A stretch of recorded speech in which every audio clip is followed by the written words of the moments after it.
When we look at this document, it is not a hit piece. It is not intended to shock you. The document is intended to encourage you and explain what they are doing so that you might join in and do it with them. Do you understand what I'm saying? I say this because when we look at the document, you're going to say, you have got to be making this up.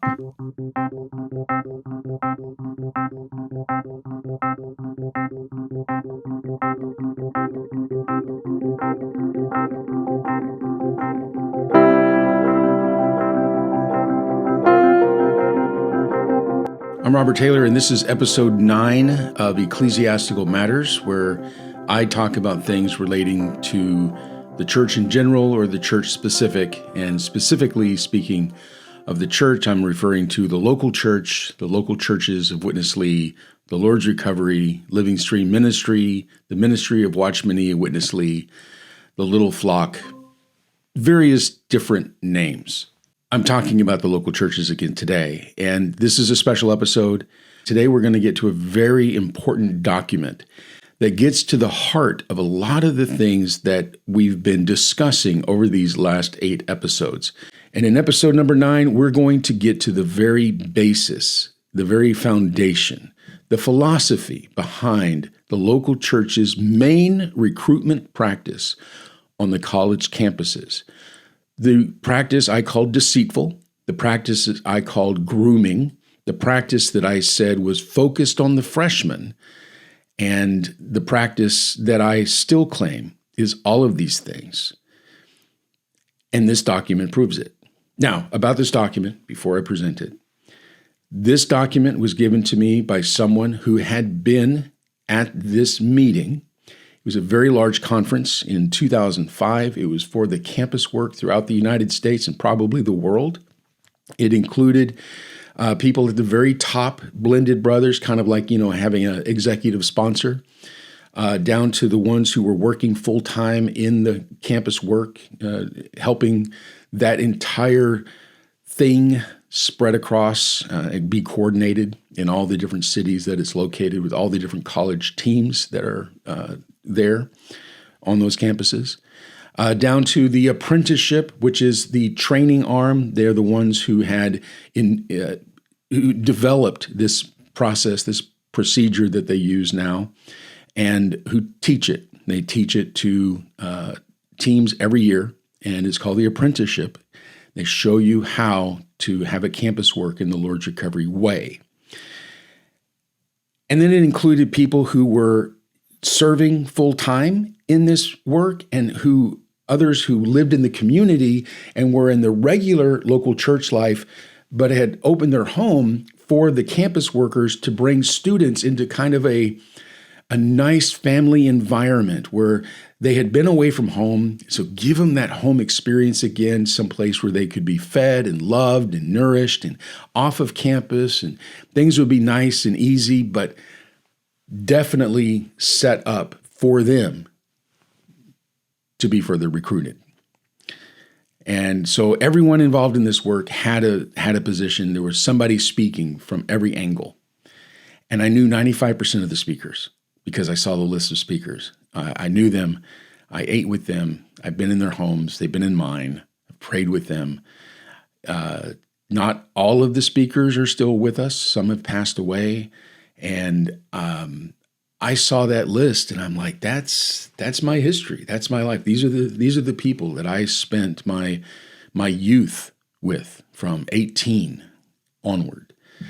Every leader, the people that are teaching at the apprenticeship, I know them. And I don't have I don't like them. They mistreated me. I think they're this or that. Nothing like that. This is not about those people. This is about the underlying philosophy which they adhere to, which causes them, with their good intention, to do bad things. Grooming people, deceiving people, going after the most vulnerable people that there are, the freshmen who have just left home. That's what I'm talking about. So I've made one edit to this document's text. That's it, one edit. And that is the title had a person's name in it. And it was the name of the person that was presenting these quotes to this conference. And I know this person. It's not that I'm trying to protect them. It's that they're not the reason that I'm doing this presentation. I want to get to the philosophy underneath it. I want to get to the meat of these quotes without the distraction of who was it that said that? Who was it that presented this message? That to me is not the point. Because if that person were not involved in this campus work today, somebody else would be doing it. Because the underlying philosophy is what drives the work. It's not that person who presented it. You understand what I'm saying? I'm not trying to hide it. I just don't think it's relevant, and I don't want to confuse things. And then I want to point out something else about this document. We're about to see a document that was created by a true believer, by a supporter, by someone who actually is involved with the apprenticeship to teach people how to do the campus work the Lord's Recovery way. In fact, this person was involved in its inception, one of the pioneers in this way. This is not someone who's against this way. This is someone who's very much for the ministry of Witness Lee, for the Living Stream ministry, for the local churches, and for the local church campus work. They guide the local church campus work today, okay? And I say this because when we look at this document, it is not a hit piece. It is not intended to shock you. The document is intended to encourage you and explain what they are doing so that you might join in and do it with them. Do you understand what I'm saying? I say this because when we look at the document, you're going to say, that is the most crazy bullshit that I've ever seen. You have got to be making this up. You're going to say that. It's not going to seem real. I'm just warning you. It is. It is very real. And it was actually presented, and it was pulled from spoken and written ministry of Witness Lee. That is from audio tape transcribed, and then some books that were transcriptions of audio but had been through an editing process and were polished and published. That's the source material. It's not presented in full context. It's going to be quotes, and they are pull quotes. They're pulled out of the surrounding context, but not in a malicious way. They're not pulled out to hide. They're pulled out to highlight. The person who put this together is trying to highlight the essential parts relating to the campus work. And you're like, man, you're really talking about this a lot. And it's because when I'm going to show it to you, you'll see it. You'll understand why. It's pretty shocking. So let's get right to it. Here it is. Ministry quotes on fruit bearing, which is their term for recruitment. John 15, branch in me abides, will bear much fruit, and the fruit shall remain. That fruit is supposed to be new ones, and the new ones are the people that you recruit, and then they remain. That means they stay in the church life. Okay, so that's recruitment. Focusing on the incoming freshmen. My video was called Focusing on the Freshmen. It was inaccurate. It's focusing on the incoming freshmen. I apologize for my misstatement. Wow. Spending every dollar, every dime, and every nickel for the freshmen. This is Witness Lee in 1977 from a tape. I do believe you all have picked up on the experience already. That is, on the campuses, the best way is to catch the freshmen, the first year and the second year. After the second year and the third year, it's really hard. All the students got settled and they got into their interests. It's hard for them to have a change. But when they just got into the college from the high school, they have nothing settled yet and they don't know their direction, right? You cut in. They don't know their direction, so you cut in. You would take them away. It's easy. This I know. I have been in the young people's work for a long, long time. Actually, in China, I started the young people's work in the schools, and we learned on the campuses that the easiest ones for us to catch are the freshmen. Do everything you can every semester to catch all the freshmen. You must learn the way to catch all the freshmen. Spend every dollar, every dime, every nickel for the freshmen. Do you all agree with me? Well, focusing on the freshmen. Catch them. They don't know their direction. Cut in. You would take them away. It's easy.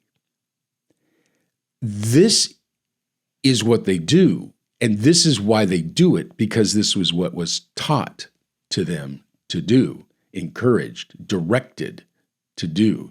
They're doing what Witness Lee said to do. I'm telling you, this is not a hit piece. This is their piece. All right, so let's go ahead and move on to the second page here. Here we go.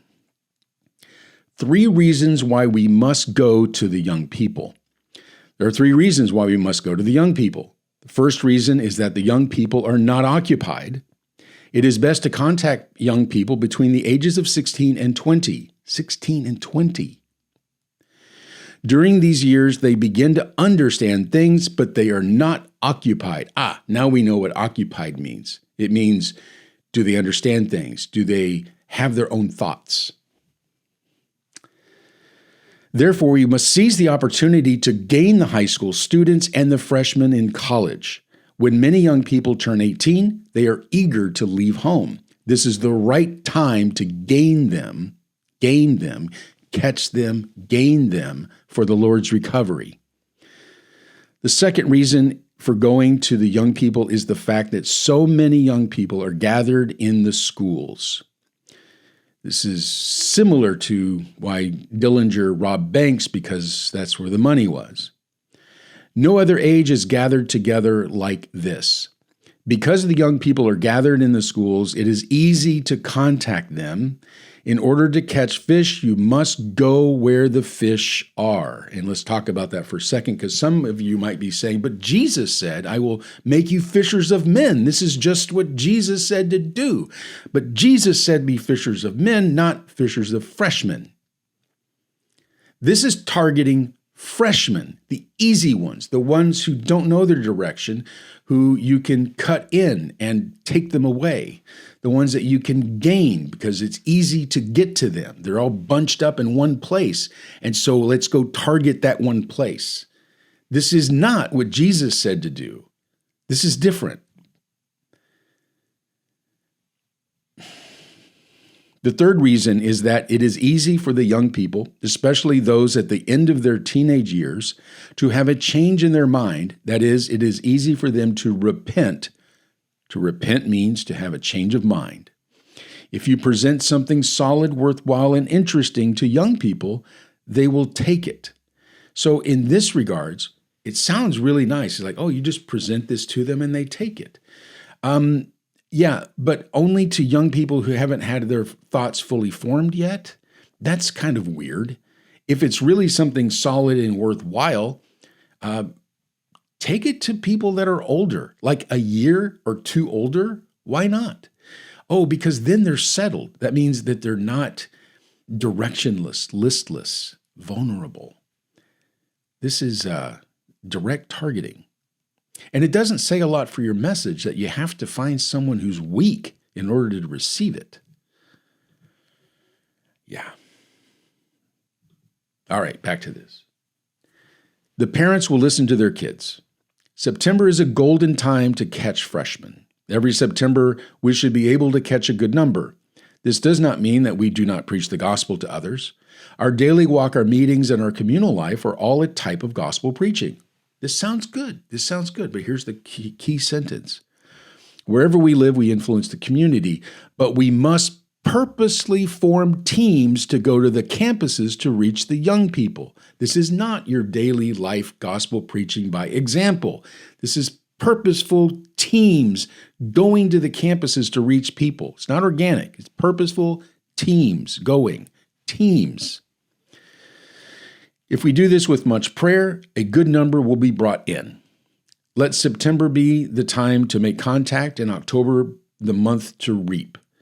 During these months, concentrate your time and labor on reaping a new crop of freshmen.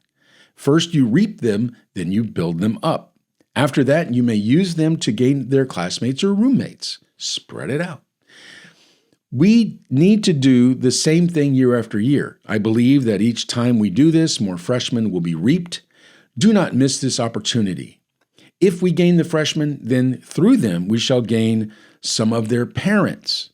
It seems that when young people reach the age of 19 or 20, they will not listen to their parents, guilty, but their parents will listen to them, not guilty. That's not what happened. Now, let me just make a comment about this, also given in 1977.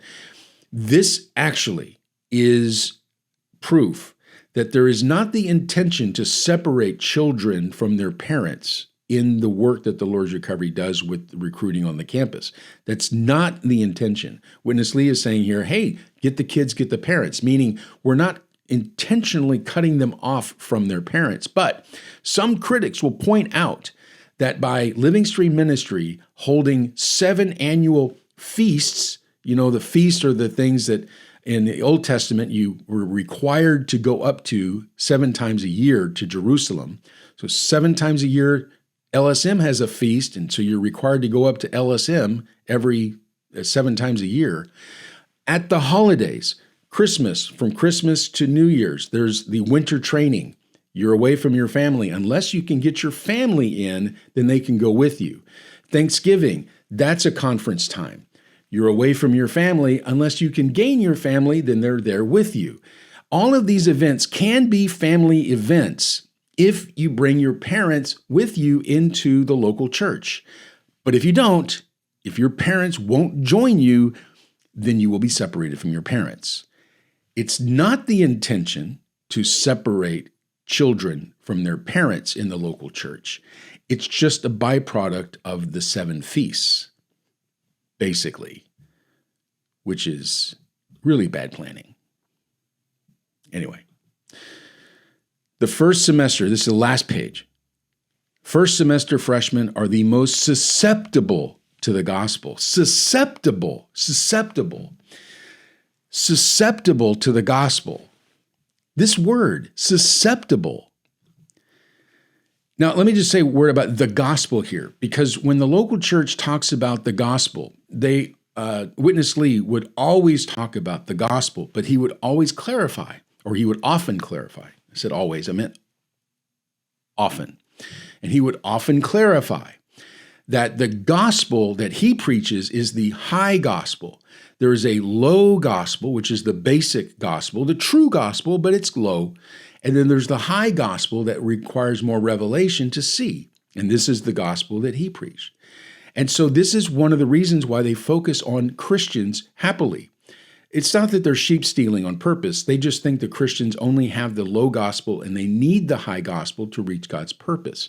And what is the difference? The low gospel is you're a sinner. Christ died to redeem you. You're washed in his blood. You're forgiven when you confess your sin. You believe in him. You're baptized. You're now justified and before God, right? And you will never go to hell, and it's good. Right? So this is the foundation, the basis. They say that this is true, this is real, but this is very basic and shallow. And a lot of people don't like it because it sounds like it's an argument about either going to heaven or hell, and what's that about? So the high gospel, though, extends past justification and goes into sanctification, transformation, glorification, and then deification, which is not to be in the Godhead, but it's to be made God in life and nature, but not as an object of worship, is what it means. And that's the high gospel. And that includes the body. So it's not just an individual, but it includes the whole body and includes then becoming the millennial kingdom, the church, the bride, the millennial kingdom, and then the new Jerusalem for eternity. High gospel. Okay. So it's beyond. It's the advanced topics type thing. So when it talks about the gospel, it's something that they preach not just to people who don't believe in Jesus, but even to people who believe in Jesus but only have that low basic gospel.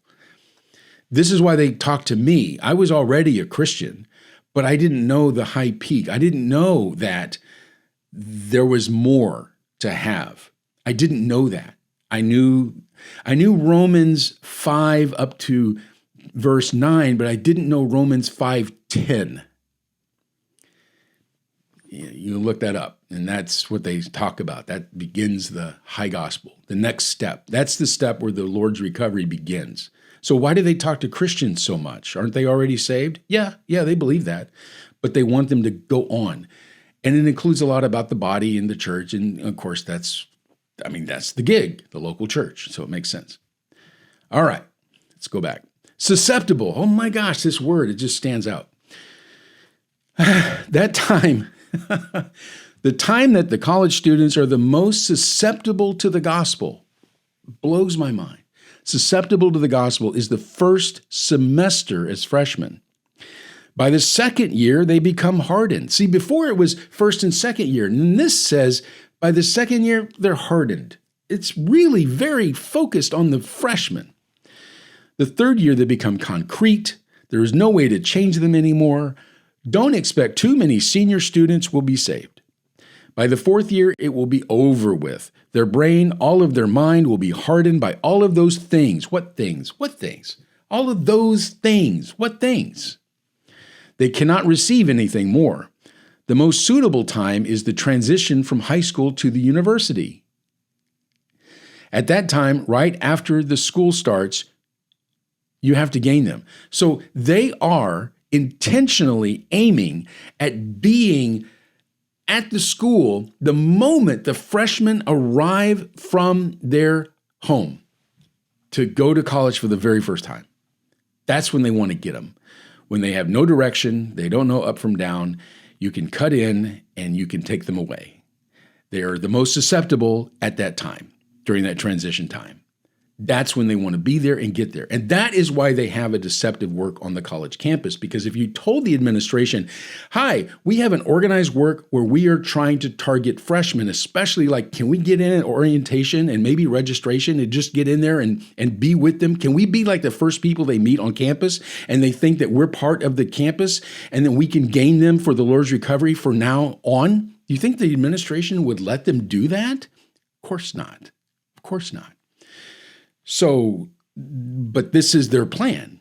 This is their target. This is what they want to do. So they have to deceive. Well, we can't make it look like that. So you take a class, so you have a student ID and you're like a student, and then we'll get some people and we'll set them up as president and we'll have this club, and it's a general club. It's not affiliated with anything, but we're going to control it and use it to recruit kids. That's what they're doing on the campus. And that's why. This is why they're doing this on the campus. Don't miss the opportunity of gaining new students at registration. Among the new students, how many you can gain depends on them.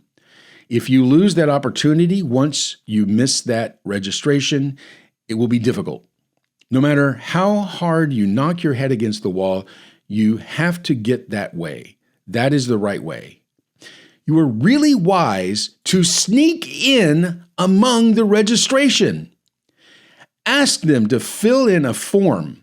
The new students don't know anything. They thought that the school asked them to fill in a form. That is the best. They all got into your hand. But I feel, brothers, your way is very good. This is it. This is what I'm talking about. This is why they deceive, because they want to sneak in. They want even to trick the students to getting in. Make them fill out a form. They don't know any better. They think it's the school. Under false pretenses, have them give their information to you. Holy moly. What is this? This is not upright. This is not above board. This is sneaking in to capture the most vulnerable kids at their most vulnerable time. This is like waiting for the eggs to hatch from a turtle's nest, and you're waiting. You got to catch them before they get to the water. That's when they're the easiest to catch. That's when they're the most susceptible. You got to catch them before they get to the water. That's what this is. It's catching them before they get to the water. Forget everything to harvest the first semester freshman. Now we're not even talking about first year, it's first semester. It's first semester freshmen. They're really honing in on the most vulnerable time. It's the time between the nest and the water. That's what they want. During the freshman's first semester, do your best not to take leave, even if you get a cold or flu. In the North, this is in context of China. In the North, where we grow barley, by May, when the harvest comes, you forget about eating. You forget about drinking. The old folks will say, when the barley is ripened, are you still sleeping? Maybe you don't understand what I am saying in the South. If the barley is ripe, you have to harvest it fast. If you don't harvest it, then it will fall into the ground. That means that the head has dropped. The barley has dropped its head. You cannot sleep. In half a day, you have to harvest it. The freshmen in their first semester are like the barley beginning to drop the head. Forget about everything. Forget about the Sunday morning meeting, the church meeting. Forget about everything. Just take care of one thing: to get these new students. If I can't get 80%, at least I have to gain 50%. You have to grab this opportunity. That's Witness Lee in 1985, the year that I was recruited on the campus. This is why the local church does what it does on the college campuses in a deceitful, grooming way of targeting vulnerable freshmen who are easy to capture, to gain, to get into your hand for their entire life. I do not imagine a college experience without the local church. When I think about it, I think about my college experience or any college experience, it's mixed in with the local church. Why? Because I was one of these that was caught the very beginning. Between the nest and the water, I was the turtle that was caught. I was targeted and they got me. Now, I will admit, at that time, they were more honest because when they met me at the freshman orientation, it was the very first week I'd ever been to college, my very first trip away from home to start a new life by myself. And at freshman orientation, they had a table because they had a campus group, because they did this mechanism where they could get access, right? And this is why they snuck in so they could get there. And they did. But they had a table that said Christian students on it, very generic, and I was interested, but they didn't hide the authorship. Every booklet was by Witness Lee, Watchman Nee, and a couple of other friends of theirs. But mainly it was Witness Lee. The whole table was just spread with little booklets of Witness Lee, and you could pick whatever one you wanted. And I saw one I liked. I opened it up and I read a little bit, and I liked it. And I put it down, and I said, oh, this sounds pretty cool. Now, why did I like it? Because in San Antonio, I was going to an unrelated, unaffiliated church. The pastor there had given a message which happened to come from that booklet that I picked up at that table. And so when I read the first few lines of it, it matched what my pastor said. And I said, oh, this sounds okay. And in another place in San Antonio, I'd heard the name Witness Lee, which is a really weird name to hear as a young Texas person. We don't have names like that. We have names like Jim Bob and my name, which is Robert James. So I'm not Jim Bob, but I'm Bob Jim, I guess you might say. But we have these kind of standard names, right? We don't have Witness or Watchman, and it kind of stands out, right? And that's, the Texas kind of way. It's like, well, we just don't like weird. We're just kind of worried about weird, right? Anyway, the point is, I'd already heard the name. So I had some familiarity. I saw the booklet, and I was one of those little turtles going to the water who was ready to be taken, to be gotten, to be taken away. But that's exactly what was happening. I was got at that moment. Other people came up, and they were not as interested. They're like, Witness Lee, what's that? I don't understand all this. And is there a teaching in here about speaking in tongues? No, I'm not interested, right? Because people already had kind of their preferences. Baptists might feel this way, charismatic might feel this way. Anyway, but they weren't hiding it. They were upfront with what goods they had to present. At least they were this honest, which is pretty good. They're still targeting the freshmen, is still trying to get you, but it's more transparent at that time, 1985. 1990s, 2000s, by 2005, when this was created, their way was completely different. It was no longer above board up front. It was hidden. It was hiding, and more than just, from the organization on the campus, but the entire thing was hidden. Even the students they met didn't know what they were getting into. And that was on purpose, because they couldn't allow you to know what it was, because you might get out of the net if you knew what it was. So they can't let you know what it is until it's too late. And that's them capturing you. That's them setting the direction so that you'll go that way. So I can't imagine college without the local church, because my way was set and turned, and I went that direction. Now, I don't regret my life. I'm where I am today because of the experiences I've had in the past, including the dark ones I talked about in that 2-hour-long message. So I don't regret the past. I regret past actions that I had and past non-actions, you might say, because there's an action, there's a non-action.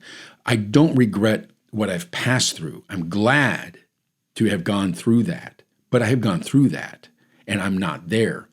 What I would like to see is at least a return to honestly saying what they're doing. I would really prefer they not target freshmen. If you have a message that is legitimate, you can have that message to people who are mature enough to make decisions for themselves, rather than to be caught when they don't know what direction they're going. It's just icky. So what do I want to get out of all of this? I want awareness, number one. If you're a parent about to send a kid off to school for the first time, I want you to be aware there is an organization that is motivated, funded, and skilled into getting the freshmen right away. That's their target. If you're a school administrator at a college, look to see if you have a group with a kind of a generic name, like CSOC, Christian Students on Campus, or Christians on Campus, or Christian Students, something very kind of blasé and generic, right? Not something like Campus Crusade or Young Life or InterVarsity, nothing like this, but something that just sounds just very generic, just kind of like saying the church in Austin, or the church. Which church? That church. What do you mean? What are you talking about, right? Something that almost sounds confusing, like you don't know what it belongs to. What does that belong to? Look into that. Look and see who's registered in that organization, and just invite them to meet with you. Hi, I'm the Dean of Students. Come meet with me, President so-and-so of Christians on Campus. I'd like to meet you and find out what you're doing. Tell me about yourself and your group. How long have you been a student? It says here, 15 years. Oh, what are you, a PhD? No? You have a bachelor? And you take a class once a semester in badminton? What? What are you doing? Anyway, you can take it from there. I'm sure you can figure it out. Or maybe it'll be someone like I was. So I was, as a freshman in Denton, Texas, asked by the eldership in the local church to accept the position of president at University of North Texas student group called Christian Students. So I was the president, not by election, but by selection, because they needed me to represent the group to the administration, because only a student could be the president of the group, and only the president could then reserve rooms and get a table at freshman orientation so they could have a chance to meet the freshmen at the beginning. They needed me to be the president, but they told me, this is just because we have to do this. Don't, think that you're something. All right, that's very local church. If you know, you know. And so I was. So if you're an administrator, you can call in the people who are registered to represent that campus group and just say, how did you get selected to be the president? How did that happen? And just see if they're honest with you. Did you have an election? Was it like a student election, or was there like off-campus people who were involved? Simple question. Should be really, really easy to answer. If it's hard to answer, something's going on. And then you just ask them directly, are you affiliated at all with in any way whatsoever with Living Stream Ministry, the church in whatever city, the campus work, the apprenticeship, the full-time training in Anaheim or Boston or whatever city there might be, the ministry of Witness Lee? Do you own a recovery version of the Bible? Have you been to a meeting of Living Stream Ministry in Anaheim or any other city? You can just start asking if they have any of this linkage and involvement. And if any one of those answers is yes, they're not a benign member of just the Christian community. They are a focused member, a team who has been called to that campus to do the work to get the freshmen at the very beginning of their entrance onto your campus. That's why they're there. And that's the document that explains why they're there to do it. It's their goal. It's their method. And it works. They're not the largest group. There are larger groups out there. They're not the worst group. There are worse groups out there. But they are a group that specifically targets freshmen at the beginning of their whole experience when they're the most, their term, susceptible to their message. I want this information to get out. I don't care about the growth of this channel. Share this video with someone you know, new parents with new students, maybe students going to college for the first time. Like, hey, listen to this crazy guy talk about this group that's targeting freshmen, and he compares it to turtles that have just hatched out of a shell trying to get to the ocean, and they're poised to snatch you off the beach. I mean, that's the imagery that you get out of this sneak in and grab them. They're easy to catch. They don't know their direction. You can cut in and take them away. I mean, that sounds like what you do with the sea turtle that just hatched. It's not like what you do with freshman humans. It's so weird. That's why I said that this is not a hit piece document. This is their promotion document. They so believe in this. They stood up and they shared it so that others would join in what they're doing. But when we read it, not in that bubble, it sounds awful because it is. Be transparent. Be honest. What the heck? And don't go after the vulnerable people. Protect the vulnerable people. Protect the girls in your church. Protect the young men from the predators. Protect the kids on the campus from being targeted. They're targeted enough. Instagram wants them. Advertisers want them. The whole world wants them. And now you want them, and you have a work set up to go get them. You're no better. So don't do that. That's what I want. All right. Till next time. Thanks.